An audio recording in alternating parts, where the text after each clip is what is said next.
Order, end of question time. The clerk will now proceed to read the order of the day. Item 1, estimates for the financial year 1st April 2026 to 31st March 2027, Committee of Supply, 4th allotted day.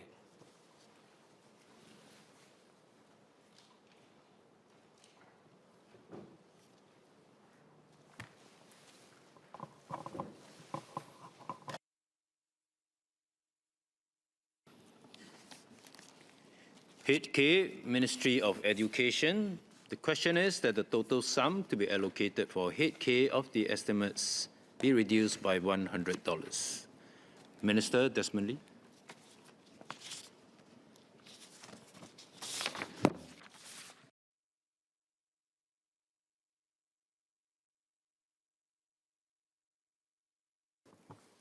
Mr. Chairman, as a small nation without natural resources or hinterland, Singapore's success has always depended on our people.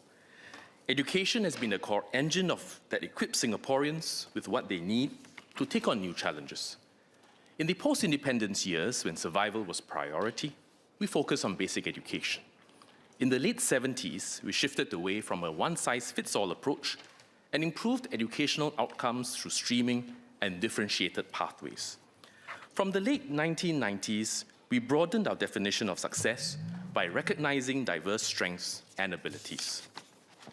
Since the 2010s, we have increased emphasis on students' holistic development and strengthened lifelong learning. During the budget and COS debates, members spoke about the uncertainty and challenges brought about by the geopolitical paradigm shift, AI, and the existential threat of climate change, and proposed many ways to better prepare Singaporeans through education for the future. I thank members for your suggestions, which we'll study carefully. In our next bound of education reform, we want to support every Singaporean to learn and reach their full potential, regardless of starting point, and to seize opportunities in a fast-changing world. In line with PM Lawrence Wong's call for a We First society, we will learn for life together. Today, I'll speak about how we will refresh our education system in 3 ways. First, we will learn together. Students of different strengths and needs will be developed to their full potential. We will also uplift disadvantaged students and support those with special educational needs. Second, we will grow together. To prepare students for the future, we will further strengthen our focus on holistic development, where students develop core values and critical life skills, and learn to interact and build bridges across differences, instead of just chasing after academic grades. We will also encourage and equip our students to be innovative and enterprising, to pursue deep learning in an AI-transformed world, and support them in their journey towards lifelong learning. Lastly, let us work together. Educators, parents, as well as industry and community partners, to build a stronger education ecosystem. My colleagues will share in greater detail how we will achieve some of these efforts. SMS David Neo will speak about creating a student-centric education system. SMS Janil Putticherry will explain how we support lifelong learning beyond schools. MOS Jasmine Lau will share how we are preparing Singaporeans for an AI-transformed future. And SPS Syed Harun will set out our efforts supporting students with special education needs and strengthening bilingualism. Let me turn to the first theme of learning together. Our education system serves a broad spectrum of learners. Through FSBB, or full subject-based banding, students can build on their strengths in different subjects and learn at their own pace. We stretch those with academic strengths and talents while providing additional support to disadvantaged students. Let me share the progress we've made so far. Over the years, we've made moves to customize education. Notably, full subject-based banding allows secondary school students to take subjects at different levels based on their strengths, interests, and learning needs. The first cohort of students under full subject-based banding will be sitting for the Singapore-Cambridge Secondary Education Certificate Exam, or SEC exam, in 2027, and will progress to post-secondary education in the following year.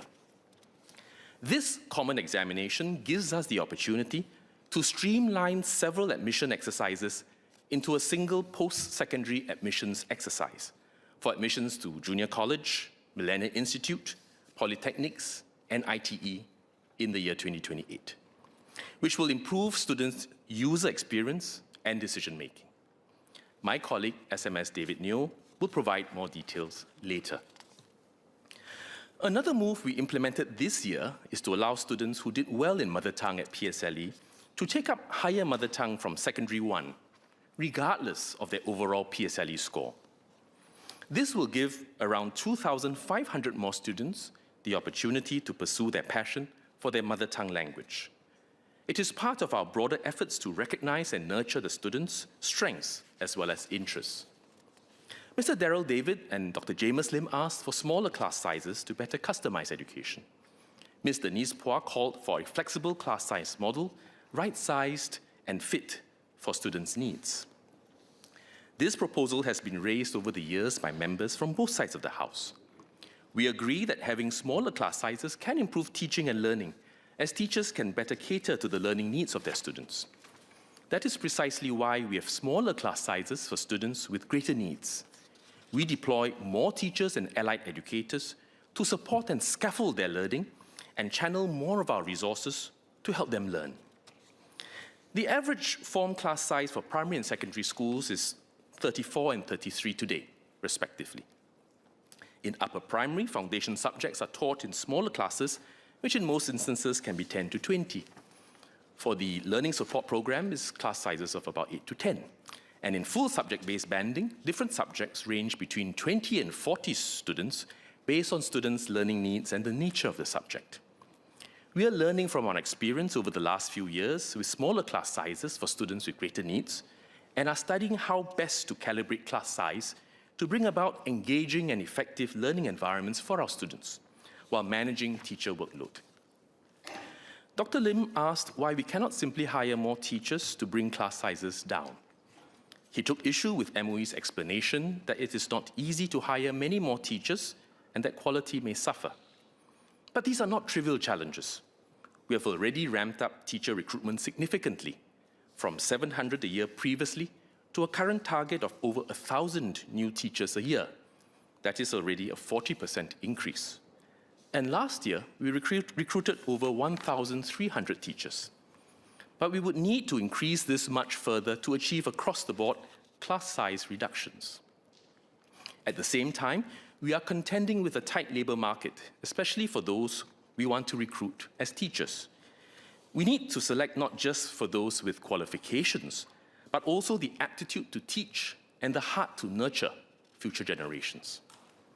Yet our local workforce growth is slowing and Singaporeans have many attractive career options in the public and private sector. So this is hardly a simple fix. Dr. James Lim also suggested hiring more allied educators.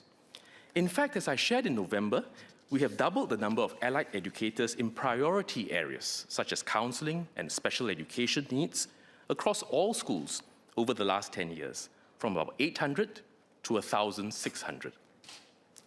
The number of administrative support staff in each school has also increased from around 6 to around 9 in the same period to help teachers offload some of their administrative workload.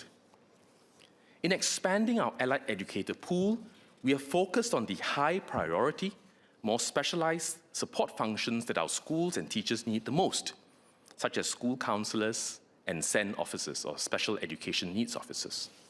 They play important complementary roles alongside our teachers in supporting students of different strengths and needs. To achieve this with the limited manpower available, we have been progressively scaling back the deployment of allied educators in teaching and learning and helping them to transition into roles of greater need over the past 9 years through work attachments and training. This was reported in the media in 2016, a PQ by NMP Yip Pin Siu in 2019, a PQ by MP Leon Pereira in 2020, and a PQ by Dr. James Lim in 2025. So contrary to the members' claim, this is not a new shift announced in tandem with the increase in teacher recruitment. So I thought to set the record straight, to soothe the sucker punch that the member says is felt, and to make clear that the ministry is not the one being disingenuous. Dr. Lim also suggested that CCAs and learning journeys are secondary to classroom instruction and can thus be outsourced to free up teachers' time so that they can teach more academic classes. While MOE has indeed been bringing in more coaches, instructors, and administrators to help relieve teacher workload by running CCAs, let's be clear. CCAs are an important part of holistic development, and our teachers' role in CCAs are not merely administrative. They help nurture our students to develop critical social-emotional competencies. So if we were to reduce class sizes by restructuring teachers' duties and ask them to teach more academic classes, we would need to weigh the possible impact on students' holistic development and teachers' overall working hours. As you can see, the considerations underlying class sizes are not simple and straightforward. But Dr. James Lim, Mr. Darrell David, and Ms. Denise Phua can be assured that we are studying them carefully to better support our teachers and students in a sustainable way for the long term. Next, as announced in 2024, we will refresh how we support students with academic strengths and talents, and discontinue the Gifted Education Program, GEP, in its current form. We are ready to share some of our implementation details. Today, all primary schools already offer school-based programs beyond the curriculum to stretch and challenge students who have strengths and talents in English, mathematics, and science. Take Blanga Rise Primary, for instance. They have debate competitions and E2K Maths and Science. As PM had shared at the 2024 National Day Rally, we will broaden access to such school-based programs from around 7% of the cohort today to 10%. On Ms. Alyssa Chen's queries, these students will be taught by trained educators.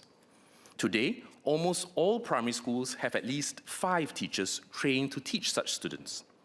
Where needed, MOE will provide additional teacher resourcing to schools. Teachers and school counselors will also be given training, curriculum resources, and professional development. Through these, schools can better support their students, encouraging exploration, creativity, and personal ownership of learning. Students who can benefit from further stretch can choose to attend center-based advanced modules after school at a nearby school center. They will no longer need to leave their school and transfer to another school that hosts the GEP for daily learning. Instead, they will remain in their own schools and continue to learn with their friends. Besides English, mathematics, and science, there will be interdisciplinary modules inspired by real-world problems. To be clear, these modules are not intended to give students a leg up in examinations. Rather, they are designed to further cultivate curiosity, creativity, and critical thinking. Take, for example, the interdisciplinary module on playgrounds. Students will explore them as community systems, integrating social studies, science, and mathematics to tackle real-world design challenges. They will study how to make such spaces safe, investigate the science of movement, and through empathy exercises, design inclusive playgrounds for diverse users. Last year, we conducted a trial of these modules, which was well received. Compared to the current GEP cohort, at least double the number of students will be able to take these center-based modules, which cater to students with strengths in both specific as well as multiple domains. As a start, there will be 15 centers hosted by primary schools across Singapore, such as Palmview Primary and UT Primary. These schools have good geographical spread and are accessible via public transport. The center locations will be reviewed periodically. The first batch of primary 3 students will participate in the standardized one-stage identification exercise this August, instead of the current 2-stage process. Schools can also identify students using additional resources of information, such as teacher observations and student work. Rather than having a single entry point at primary 4, students can also join at the end of each semester at P4 and P5, making this more porous.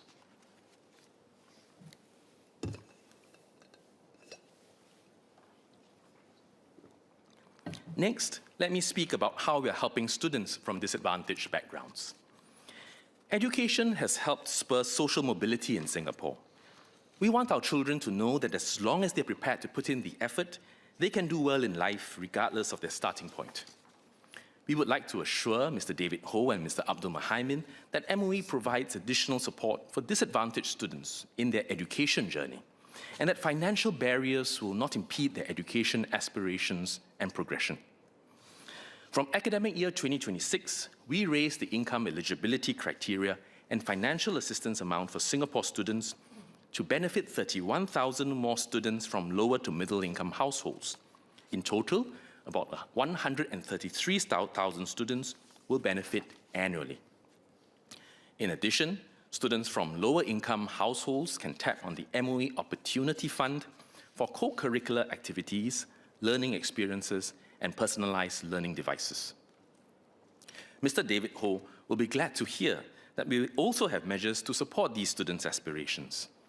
Today, about 100 primary and secondary schools with a higher proportion of students from lower income households receive additional resourcing for after-school programs. These include mentoring, interest-based activities, and learning journeys which broaden students' perspectives and develop their aspirations. The Centennial Fund Award also supports polytechnic and ITE students from disadvantaged backgrounds by providing mentorship to guide them on their career and life goals. Let me share with you Sally's journey. Sally, whose name has been changed to protect her privacy, is a primary 6 student at Naval Base Primary School. She was anxious in school and lacked confidence in her studies because of a challenging home environment and her burden of having to care for her younger brother after school each day. Sally's teachers encouraged her to join the school's Beacon of Life program, which is an after-school program supported by MOE, which offers academic support as well as activities that build teamwork, resilience, and emotional well-being.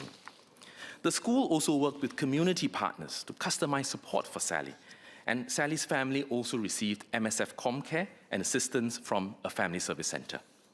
The wraparound care and support given to Sally helped build her confidence in school and social interactions.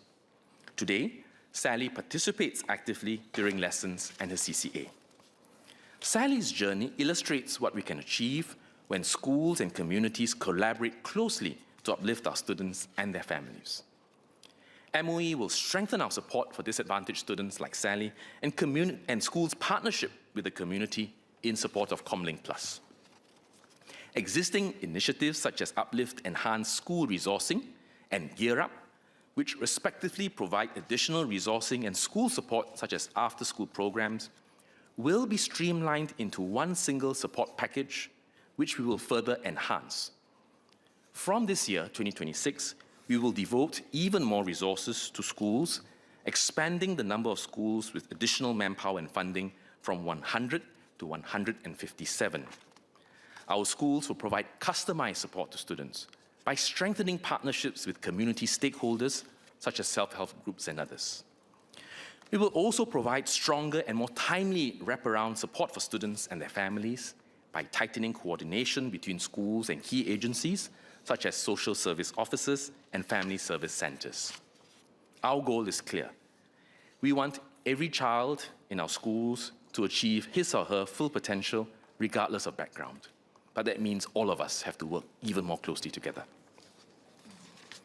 Next, we've made significant progress over the years in supporting students with moderate to severe special education needs, or SEN, who attend SPED schools. This includes enhanced curriculum quality through a national SPED curriculum, strengthening partnerships between general education and SPED schools, and professionalizing SPED educators. We thank families, social service agencies, and other government agencies who partner us in the broader SPED ecosystem. Through our collective efforts, we help students live independently, learn for life, participate meaningfully in the community, and sustain meaningful employment for those who can access work. We will work with social service agencies to build more SPED schools and provide more SPED school spaces amidst rising demand, while continuing to support students with SEN in our mainstream schools. My colleague, SPS Syed Harun, will share more details later. Let me now turn to our efforts to help our students develop holistically.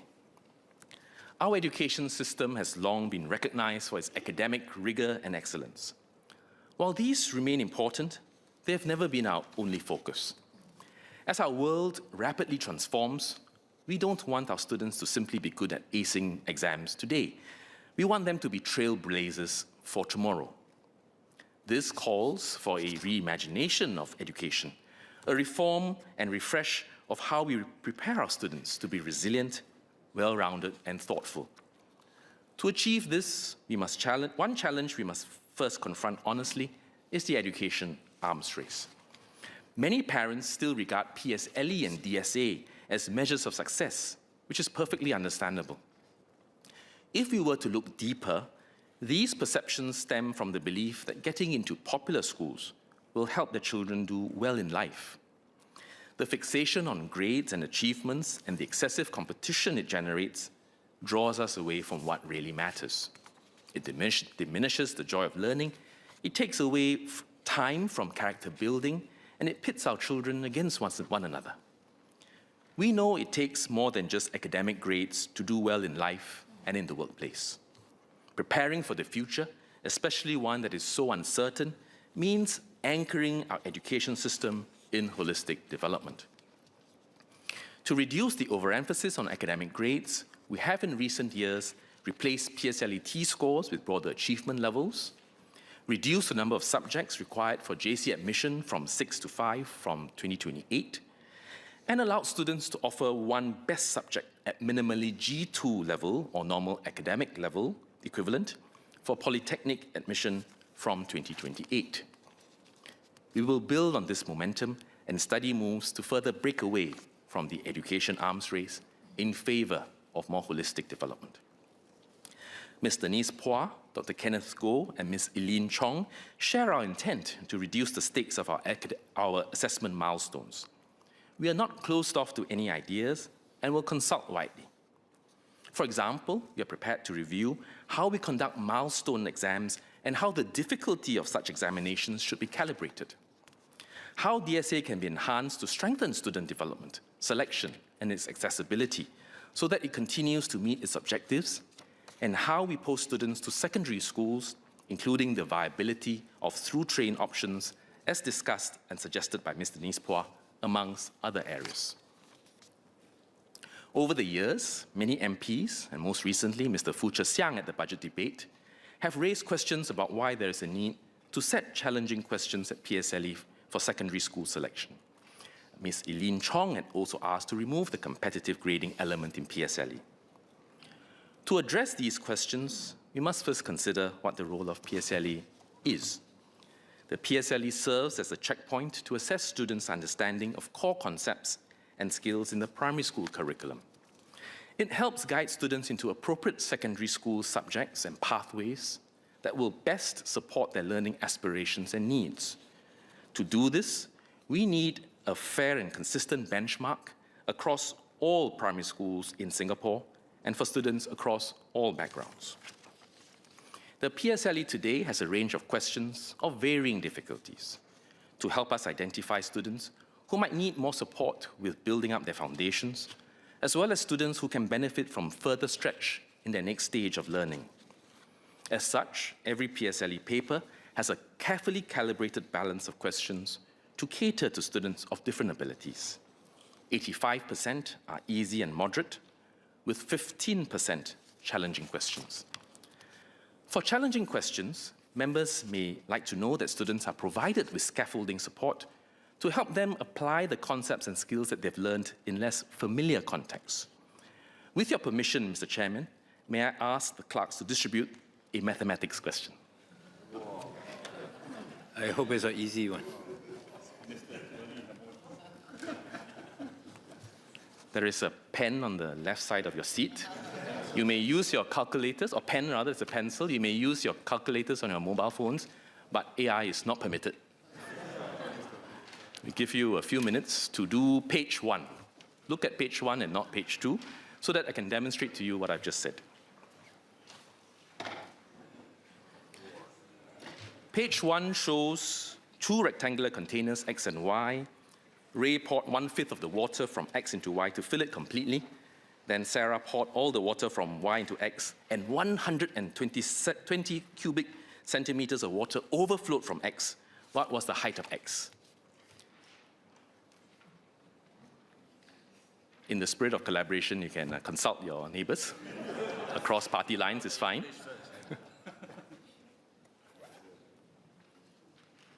This problem assesses problem-solving skills by testing how students apply mathematics in less familiar situations.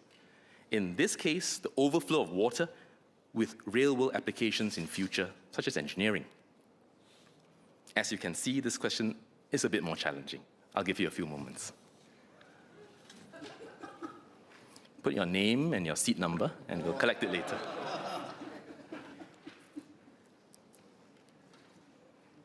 All ready? Yes? Now, turn over the sheet and compare this with the question on the next page. This is essentially the same question, but structured, meaning that the question has 2 parts. A, 2 marks, and then B, 3 marks, versus the first question that dives straight in 5 marks at one go. Part A, if you look at it, is included to guide students to first find the volume of water in container X, which is the first step to solving the problem. Most students can solve Part A, and this is considered easy.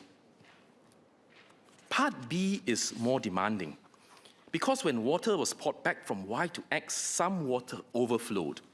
This assesses students' critical thinking to account for this change. But this is all based on the primary school syllabus and does not require knowledge beyond the syllabus. The difference between the 2 questions, page 1 and page 2, is clear, and the second question on page 2 that you're looking at was a maths question from PSLE back in 2022. To help our students, challenging questions are often structured with scaffolding to help students attempt them progressively.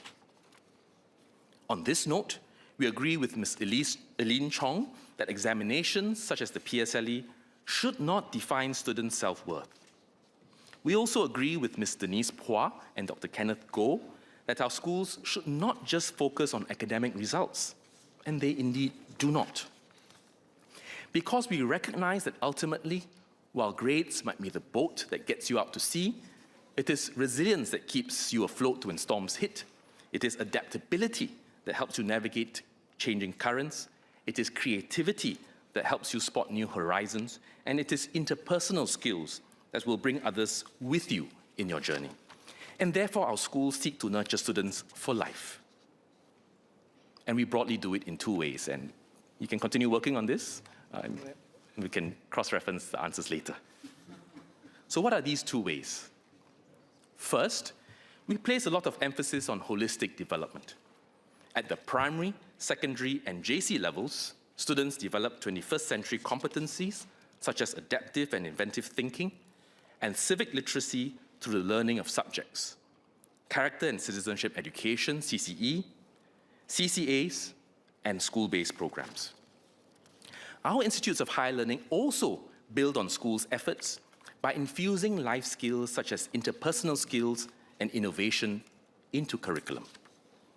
Second, we cultivate students' aspirations. When I visit our schools, I like to ask our students what they dream of becoming when they grow up. Some enjoy coding and say they want to work in IT or AI. Some are inspired by their teachers and want to become educators themselves. I also recall an enterprising student who told me that he dreams of starting his own business. It is good that our young ones are full of hope and aspirations. Every child should dare to dream. But our children also need to learn that for dreams to become reality, they need to take active steps and be resilient in dealing with challenges and setbacks along the way. We also need to consider those who might not yet be sure about what they want to do when they grow up. We are therefore aligned with Mr. David Ho and Mr. Sean Huang in providing our students exposure to the next stage of their school or work life.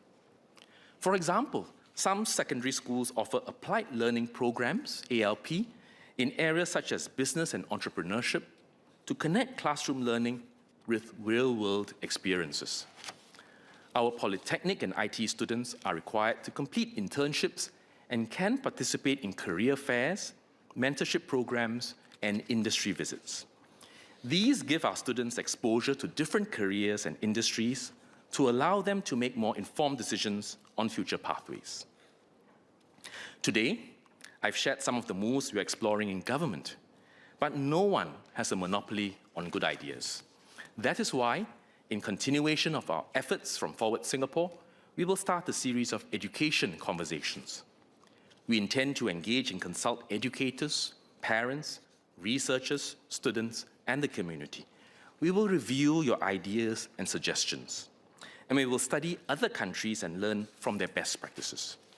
Together, we will seek to create solutions that will ensure that our education system continues to meet our current and future needs, in particular with a changing and uncertain environment ahead of us. More details will be shared when ready.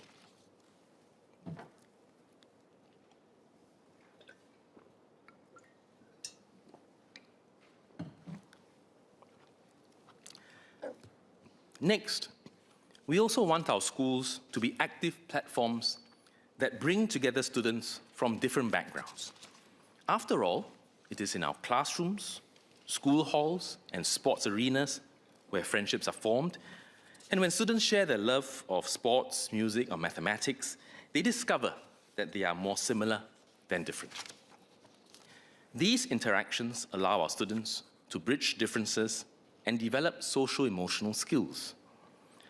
Our schools intentionally bring together students from different schools and different backgrounds. For instance, we have combined school CCAs, or cluster-based CCAs, where students from different schools and backgrounds come together to learn and train on a regular basis. Over the years, we have also made changes to the P1 registration framework to expand access for students with no prior connections to enter our primary schools. We had reserved 20 places at Phase 2C in 2014, which is open to students regardless of whether they have prior connections to the school. This was further increased from 20 to 40 in 2022. This has ensured open access to all primary schools via Phase 2C. Today, many of our schools have a good mix of students from families of different socioeconomic status, or SES. Nevertheless, there are still some schools that are overrepresented by students from higher SES families. Some of these schools are located in neighborhoods that comprise mostly private housing, with fewer public housing. If the school is popular with parents, it might be filled first by those living nearest in private housing because of the homeschool distance priority. Schools cannot just passively reflect the neighborhoods around them, but they must also actively create diverse environments for our students to mix and mingle and to learn from one another. We've received many suggestions on the P1 registration framework. Mr. David Ho, Ms. Lee Hui Ying, and others have suggested removing the priority phases for children and siblings of alumni, including the affiliation advantage at Sec 1 posting, as they feel that this is unfair and exclusionary. Others have said the same of children whose parents volunteer for the school and community, because not every parent has the time and resources to do the same. Others support keeping things as they are, believing these connections help build school culture and shared values across generations. On proximity, we've also heard equally diverse views. Some parents feel that proximity should be the most important consideration, so that students do not spend too much time traveling to and from school. Others want to widen or even remove the homeschool distance bans altogether, so that parents who can afford to buy or rent property near their preferred school do not get an unfair advantage. Some have suggested that the same P1 framework should not be rigidly applied to all schools, especially if the school's neighborhood comprises mostly some types of housing over others, and some have suggested that others from slightly further away be given some access. For such schools, alumni priority could draw in diverse students from a wider geographical range, instead of only students from the nearby private estate. These are all well-meaning suggestions, and what I've just said is not exhaustive. And we take every one of them seriously. But at the end of the day, we have to find the right balance between these competing views and needs, because there are only a finite number of places in each school, and every change we contemplate would affect different groups in different ways. And as society evolves, we need to adjust this balance over time. Let me assure members that MOE is reviewing the Primary 1 registration framework so that our primary schools remain open to students from different backgrounds. We will announce more details when ready.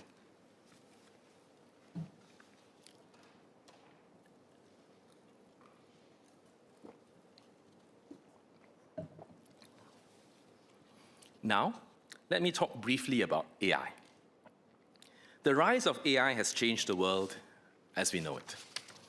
AI can increasingly accomplish more complex tasks, and what once took us hours or days, AI can now accomplish in minutes or even seconds.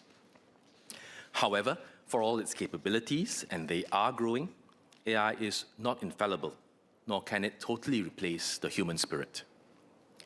To prepare our workplace for an AI-transformed future, our schools and IHLs will equip our students to harness AI through the 4 learns. First, learn about AI. Students will learn what AI is, how it works, what its impact is, and what the limitations are. Second, learn to use AI. Students will learn how to harness AI tools effectively and responsibly in partnership with industry. Third, learn with AI. Educators will use AI in teaching and learning to enhance students' learning outcomes. And fourth, perhaps the most important, learn beyond AI. Educators will help students develop other critical skills so that they can add human value and use AI to amplify their impact. My colleague, MOS Desmond Lee, will provide further details about MOE's AI-related moves. And you must see them in the context of the overall national moves and national strategy on AI. Next, since we started the SkillsFuture movement in 2015, training participation from both individuals and employers has significantly increased. We've provided significant financial support to empower individuals to take charge of their learning. In 2024, we introduced the Skills Level Up program to further lower the opportunity costs of training for mid-career workers. We will continue to strengthen accessibility of a larger range of courses for mid-career workers to upskill. My colleague, SMS Janil Putacheri, will share more later. While we've done well, we can and must do more and do better to support Singaporeans in navigating an increasingly complex economic landscape and one that is changing at an ever faster clip. At Budget 2026, PM announced that SSG and WSG would be reorganized into a new statutory board jointly overseen by MOM and MOE. The new agency will integrate SSG's training and skills development capabilities and WSG's employment facilitation ecosystem to provide stronger end-to-end support for Singaporeans in bridging skills to jobs. My colleague, Minister Tan See Leng, will share more details at MOM's Committee of Supply debate. MOE will continue to steer the SkillsFuture movement together with MOM and the new agency and work with our IHLs to provide high-quality, industry-relevant and accessible training for Singaporeans to upskill. Finally, let me talk about working together for a stronger education system. The plans that I've outlined today cannot be achieved by MOE and our schools alone. Everyone has a part to play. Let me thank some of our key partners, in addition to the community partners and social service agencies whom I had mentioned earlier. We are grateful to our industry partners who closely collaborate with our IHLs to provide our learners with industry-relevant curriculum and real-world experiences that prepare our students for the future. We also appreciate our parent and school volunteers who plan engaging activities that strengthen student support and build stronger parent-child relationships. And in particular, I would also like to recognize and affirm our educators for the important and hard work that they do day in, day out. To our school leaders and our teachers, you are the core of our education system.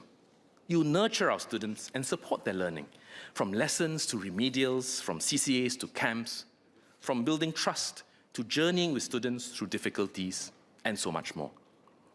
We will continue to ensure that our teachers are fairly recognized for their hard work and dedication. MOE is reviewing the salaries of our educators, including our allied educators and MOE kindergarten educators, and will share more when ready. We also recognize that all the things you do for our students take time, effort, and sacrifice. It is therefore important that our teachers' workload remains manageable and sustainable, and we've had extensive debates in this House before. I've been sharing at length on our commitment in this front, and we're making steady headway. For instance, by leveraging technology and AI, alongside the Reimagining the Teaching Profession Task Force recommendations, we will continue to recalibrate what teachers do. These include streamlining administrative processes, increasing support structures, and protecting after-work hours so that our teachers can better balance their professional responsibilities with their personal well-being. We will continue to listen to our teachers and do more to support you.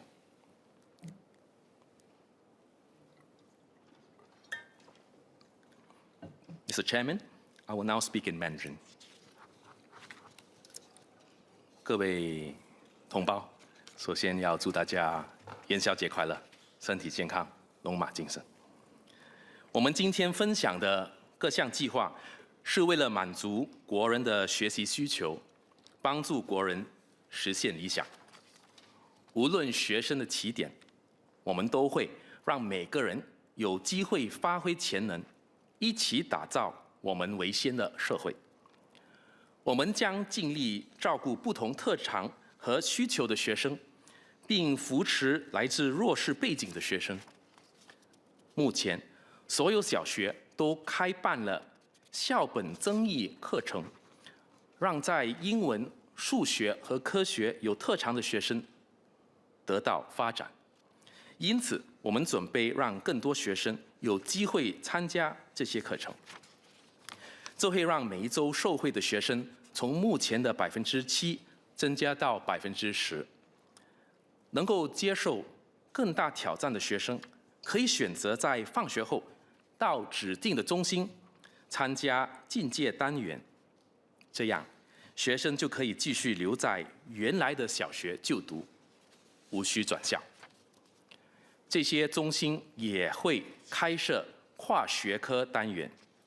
这些单元会从生活中的问题出发，引导学生从不同学科的角度切入，了解和解决这些问题。无论是在特定领域或多个领域有特长的学生，都可以选择在学校假期时参加跨学科单元。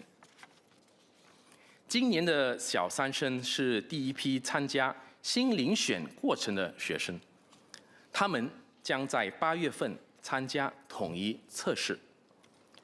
就算第一次没选上，到了小4或小5，学生还是可以通过老师推荐和平时课业表现等其他途径加入这个计划。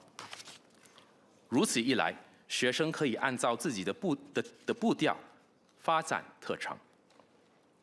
教育是推动社会平等的重要推手，无论家庭背景如何，我们的教育制度必须让每个孩子获得改变命运、打破阶层固化的机会。从今年起，我们会投入更多资源，支持学校的课后活动，为来自低收入家庭的学生提供辅导、兴趣班和学习旅等等，开阔学生的视野，培养他们的志向。获得这些额外资源的学校将从目前的100所增加到157所。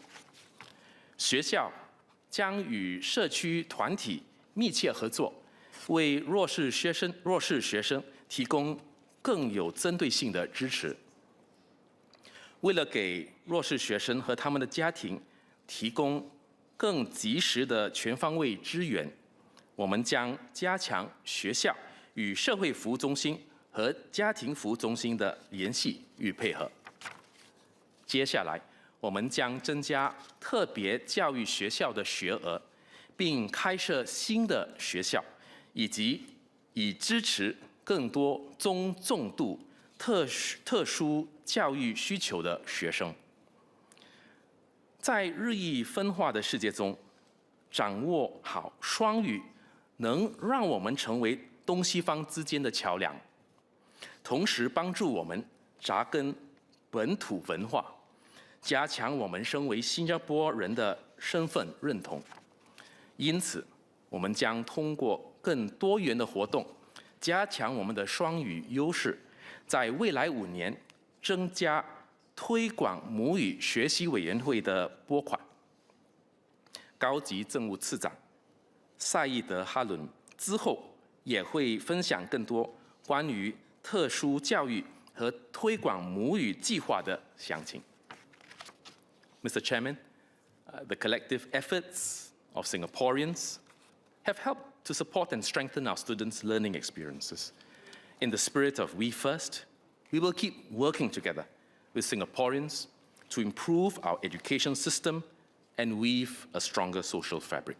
This work is more critical and urgent in light of the fast-changing and uncertain world. Thank you.